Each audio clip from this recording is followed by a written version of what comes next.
Content creator তৌহিদ আফ্রিদি গ্রেফতার হওয়ার পর তার কর্মকাণ্ড নিয়ে চলছে নানা আলোচনা সমালোচনা। তবে তার ইউটিউবিং ক্যারিয়ারে 5টি ঘটনা তাকে সবচেয়ে বেশি আলোচনায় নিয়ে এসেছিল।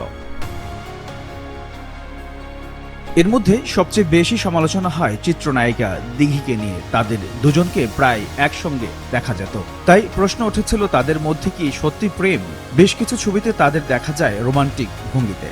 অনেকেই ধরে নিয়েছিলেন তারা দুজন প্রেম করছেন, তবে দিঘি সবসময় বলতেন তারা ভালো বন্ধু, তাদের মধ্যে প্রেমের সম্পর্ক নেই। এরকম ভালোবাসা মানুষ পেয়েছে তার মধ্যে একটা আছে। কলকাতার নায়ক দেবকে মামা বানিয়ে আলোচনায় আসেন আফ্রিদি। তিনি নায়ক দেবের সাক্ষাৎকার নেন। দেব আফ্রিদিকে কলকাতার নানা জায়গায় ঘোরান ও খাওয়ান। আফ্রিদি দেবকে মামা বলে সম্বোধন করেন। দেব বলেন, তুমি আরো ভালো কাজ করো, মানুষকে ভালো রাখার চেষ্টা করো। 3 মাসের ভিতরে আপনারা 10 মিলিয়ন দেখবেন। 3 মাসের মধ্যে। 2015 সালের কথা। তখনও দেশে ইউটিউব এতটা জনপ্রিয়তা পায়নি। অনেকে জানতেন না ইউটিউবে ভিডিও বানিয়ে টাকা আয় করা যায়। সেই সময়ে হঠাৎ আলোচনায় আসেন আফ্রিদি।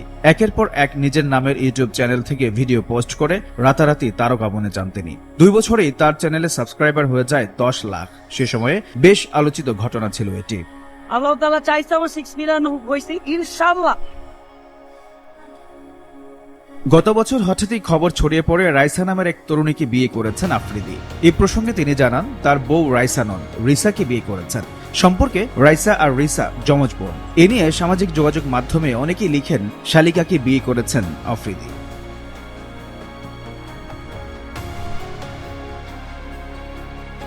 সাবেক ডিবি প্রধান হারুনের সঙ্গে ছিল চাচা ভাতিজা সম্পর্ক। আওয়ামী লীগের বিরুদ্ধে কেউ কোনো ভিডিও বানালে তাকে ডিবিতে নিয়ে করতেন নির্মম নির্যাতন। এই তালিকায় ছিল কন্টেন্ট ক্রিয়েটর প্রত্যয় হিরণ, স্বপন আহমেদ, কন্টেন্ট ক্রিয়েটর সায়েম। তারপরে যদি আমি রাখতাম তখন তুমি আমার বিরুদ্ধে মামলা দিতে পারতা। সায়েমের অভিযোগ, আফ্রিদিকে নিয়ে কন্টেন্ট বানানোয় ডিবি অফিসে ডেকে নিয়ে ঘন্টার পর ঘন্টা তাকে পেটানো হয়। পুরোটা সময় ভিডিও কলে যুক্ত ছিলেন আফ্রিদি।